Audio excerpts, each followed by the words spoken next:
Kelvin, the NBA continues to be a hot topic. Yeah. I mean, listen, it's funny how when these things become a thing, Rob, they kind of make their way around, the rounds.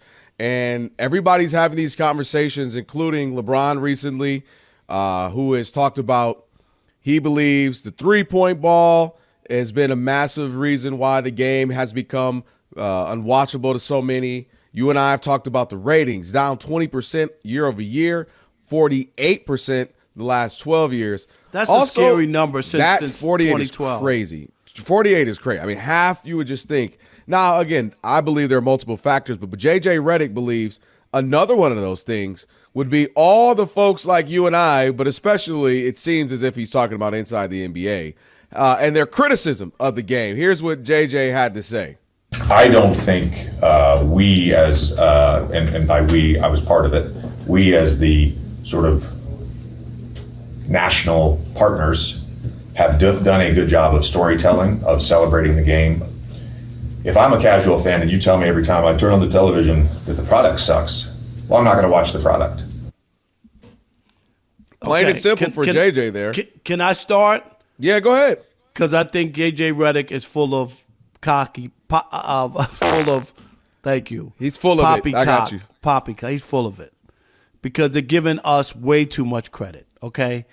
The inside the NBA, the reason actually why it's so popular and why it's done so well for a long time is because they are honest. You know what people don't watch? People don't watch your local post-game shows where it's rah-rah home team. That's what people don't watch.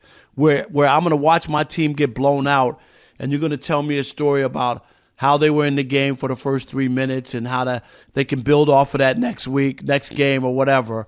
That's not what people want to hear. That's not the reason. It has nothing to do with Charles Barkley, Shaquille O'Neal, Kenny Smith. Zero. The reason people aren't watching is the quality of the game. And I respect Charles Barkley and those guys and TNT for being honest with the fans. It is a nationally acclaimed show. Everyone's tried to copy it. What they can't copy is the authenticity of the comments about what's going on in front of you, what you're watching. They have not always been bashing the product. Have they over the last few years? Yes, they have, and rightfully so. They're talking about why the ratings are down like this because the product stinks. Don't give the messenger all this credit that, Charles Barkley says the game's unwatchable, so let me turn it off. I'm not watching it. Really? Really, Kelvin? Right. Really? Come on, man. That is a cop-out. That's too easy, and that's not what fans want. I can't wait to hear from the listeners because I don't believe that people just want to hear the good stuff. They want you to be honest. That's what we do on this radio show. You can hate me, dislike me, or be mad at me, but you know I'm going to give you an honest take. Kelvin, that's what people want. I'm not trying to brag about what we do here, but we try to keep it 100. Seriously, people don't want to waste their time when you're pulling their chain. I just think to blame, and I know Jason McIntyre was the one who originally dropped this on Colin's show, and it got picked up. Rob G, I think, went viral or whatever, and now people are now piggybacking off of it. But I think he's wrong. I think what's different from all the other shows, which I agree, state-run NFL Network, state-run. I've been at the MLB Network for a few years now, Kelvin. Not one time have I been told don't be negative don't say or this, don't do that. Yeah. Don't say this, don't say that. I'm being straight up, not once. Because if I got that message, then I don't need to be on. Okay, I'm going to be honest. This bad, whatever. And matter of fact, I can remember one of the executives saying the reason that they wanted me was because everybody else was milk toast. Yeah. Well, you ain't milk toast. Now you might be peanut butter and jelly with some milk. I gotta have the milk. You gotta have the milk, but you ain't milk toast. Listen, man, JJ actually, for a sharpshooter, he missed on this one. For a sharpshooter, he missed. Here's why. You touched on a few points. I've been watching that show for 20-something plus years, as have you. And you know what they do? They will absolutely highlight. In fact, Charles Barkley, I can do an impression of, he's fantastic. Somebody or some team is always fantastic. Like there's always somebody he's loving or praising or, they're loving, Jokic, they're singing his praises, Birdman, like they're loving players. They're big up. That's not it. But Charles Barkley, one of his points is, his sticking point has been, you can't just shoot threes and expect to win all the time. To his credit, he's been saying that all the time. Now, you could argue, obviously, the Celtics won and they shoot more threes than anybody. But I think what people are missing, Rob, the Celtics are prolific at it. They have great shooters. Everybody can't do it, right? Thank you. The Warriors had the literal, we called them the Splash Brothers for a reason. Not anymore, man. They've tanked. Dude, we could have a whole conversation on Steph Curry with 2 points. In fact, Rob G, we might have missed the headline. That might have been the story. But wait a minute. No, him and Draymond, no field goals. Yeah, that's crazy. Especially, listen, one thing I think we ain't the odd couple on is Steph be getting some passes that I'll be like, hold on now. Yes. He ain't 42 years old. Steph gets some passes by people historically. Even 7-8 years ago, LeBron or Kobe let somebody come back 3-1. Y'all would never let them live it down. No, and you know what? No team, nobody. I say he's the author of the 3-1 choke. Nobody in NBA history has ever come back from choked down a 3-1 lead. That's just fact. Yeah, he's amazing. I think he is one of the all-time greats, but he definitely gets some passes. But back to the whole thing. JJ Sharpshooter's missing here. A couple of things. It isn't as simply as just say, they're shooting too many threes. There are multiple factors. Absolutely, the style of play, the threes are a part of it. But also, Rob, you know what I loved? You always talk about when you were covering teams in Detroit, there was an identity in the late 80s, and then that run that you really covered. Every team played differently. You highlighted what you did well. There you go. You had some teams that had an identity. The Pistons, Detroit basketball, that was a defensive grind unit. Everybody is no man greater than the team. That was how they played. Let me give you this one real quick before I forget. Yeah. Pat Riley. He went from Showtime with the Lakers. He went to New York, right? They couldn't run Showtime there. They didn't have the talent to do that. What did Pat Riley? Slow the ball down. Defensive style. Tough it out. Yes, and that's what I'm saying. And so, yes. No, you're right. So my whole point is like we've lost identity of teams. There's no villains. There's no good teams. You needed that. The Warriors, when they were great, whether you liked them or loved them or hated them, you were invested. I want them to lose. The Yankees, you want them to win. You want them to lose. Nobody hate the Timberwolves. Nobody really love or hate the Nuggets. Like, all right, cool. They did good. All right. Nobody really loves or hates the Celtics. Like, yeah, good. I mean, whatever. And we need more of that. And part of the reason for that, this is another thing I think is sleeping right up under there. Nobody talking about bubbling under the surface. Rob, when we were covering this stuff, when I was growing up watching this stuff, you saw teams loaded. You had Jalen Rose, Juwan Howard, Chris Webber for 2, 3, 4 years. You saw those Kansas, Kentucky, Duke teams, North Carolina for years. Rivalries. They hated each other. They're beefed out in college.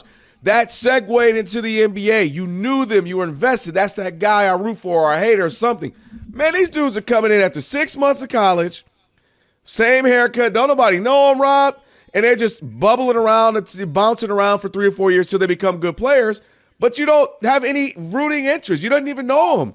So, like, when they were in college for years, you got to know the players and the teams and the beef that it carried into the NBA. Magic Johnson and Larry Bird was a rivalry that carried into the NBA. You knew about We'll Patrick. never see anything like that. And I was, when I watched that and the number will never be surpassed. It was the ultimate. Well, no, that's literally you literally can't because our viewing habits have changed. Yeah. So I don't think it's as simple as the media is all your fault or they're shooting too many things. I think a multitude of things. Last point, too, and I'm big on this one.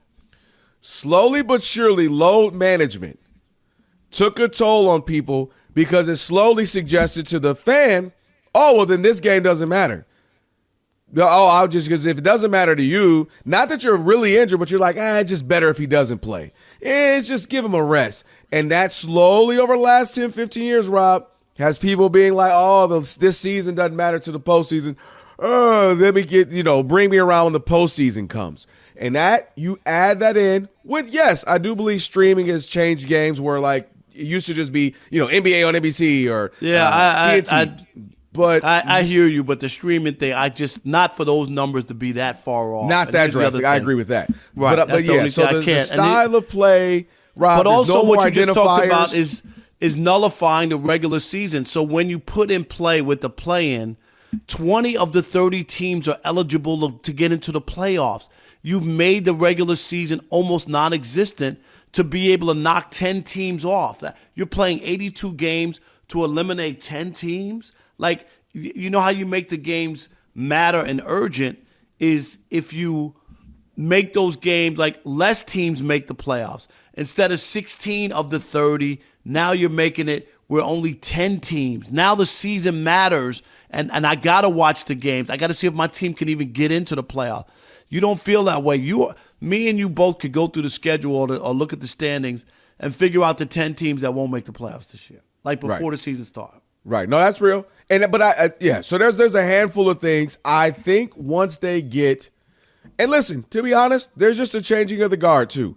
You know what I mean? We're losing the Steph's getting older, KD is getting older, LeBron's getting older, Kobe, God bless the dead, is gone. Like, we're losing the guys. So we need some of these young stars to become villains, some to be heroes. We need those same villains and heroes to clash for a few years. So there's rivalries.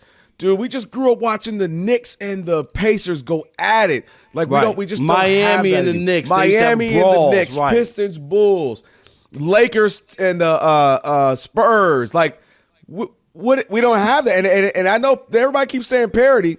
We keep having different champions. That's not that great. I wanted LeBron and the Cavs every year going up against the Warriors. That's what it was. It was a highlight. It was scores. It was the best talent. We were all in. So there's multiple factors, but JJ just putting it on the media. That ain't it. Yep, we want to hear from you, 877-99 on Fox. Do you agree with JJ Redick that inside the NBA is hurting the league? And what's the biggest reason for the NBA's ratings decline? We really want to hear from you guys out there. The Tom in Orlando, you're on the Odd Couple Fox Sports Radio. What's up, Tom? Hey, what's up, guys? In regards to this whole NBA ratings thing, this is quite ironic. So you have JJ Redick, who was a player in the league for close to 15 years, became a media personality with ESPN. Now he's a first-year coach of the Lakers, saying that the media is a cause to the ratings decline. To me, this is pretty clear. It's a style of play. Think of it this way: everybody plays the exact same style. Yeah. Yep. All you see is everybody chucking up a bunch of threes. I mean, look at the other night. What was it? I mean, it was great for the score. 48 made threes in one game with the Dallas Gold State game, but the style of play is awful. You don't see there is no more play in the low post. There is no more mid-range shots. What you have is basically everybody doing exactly the same thing. And to me, as a person who's been watching the NBA for close to 50 years, saw it in the glory days of the 1980s with Bird and Magic, going through the Michael Jordan eras. And the other thing, the ironic thing, is this whole load management thing. Who created that? One Greg Popovich. Yeah. With him managing Tim Duncan. Tim Duncan and the Spurs. Yeah. Yep. Hey, Tom, let me ask you this real quick. Yeah, sure. I saw on Twitter people were responding, and most of the same stuff you talked about they said. But the one thing I saw there that interests me, and they said no American talent, no new American talent. We know the last 5 or 6 MVPs have gone to foreign-born players. Does that bother you? Just curious, Tom. I want your honest opinion. Does that bother you?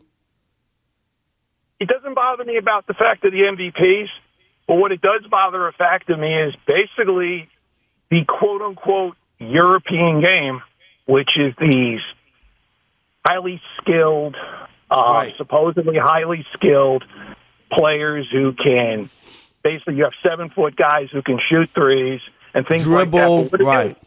They can handle the ball. They have a handle. They can pass the ball. They can do all these things. But what are they also? They're very soft defensively. Yep. They can be muscled. They can basically be muscled all over the place. There is no more defense in the NBA. That's been legislated out. I got that part because, they legislated hand checking out to improve scoring and to remove, players. No doubt. Tom, thank you, man. I just want to get your input on that. Thank you. 877-99 on Fox. Tony in D.C., you're on the Odd Couple Fox Sports Radio. What's up, Tony? What's up, fellas? Look, man, LeBron's got a lot of nerve to complain about anything. This is the dude that ushered in the laissez-faire all-star game. This is the guy that is overstaying his welcome, so to speak. There's a lot of young talent in this league ready to take the mantle. The league will not slow down for anybody, okay? And for JJ Redick to sit here and with his condescending self, we're fans. We have eyes. This is just like watching. It's like Groundhog's Day. Every game is 30, 40 threes before halftime. You got guys shooting that shouldn't be shooting. That's the they part acting right like there. you don't know what you're watching. Like, oh, no, it's just because Charles Barkley said something, and so you're following along. You know basketball. You've been watching basketball. You don't like the style of play. No, and I think that I think LeBron's great and everything, but I think that it's a lot of LeBron fatigue going on. All right, we're ready to move on from him. Okay, well, it's time for Anthony Davis, Shea Gildress, Joker. I don't care about the foreign players and the MVPs and all that. I just want to see these young guys finally get their chance. Jason Tatum's, the kids in Orlando, Paolo and Franz. Let me throw this at you, though. Let me tell you real quick. You. Yeah, he could go, but the point was going to be, the challenge with that is everybody says that. It's time to move on. Well, first of all, one thing, Kareem played till he was dag near 50.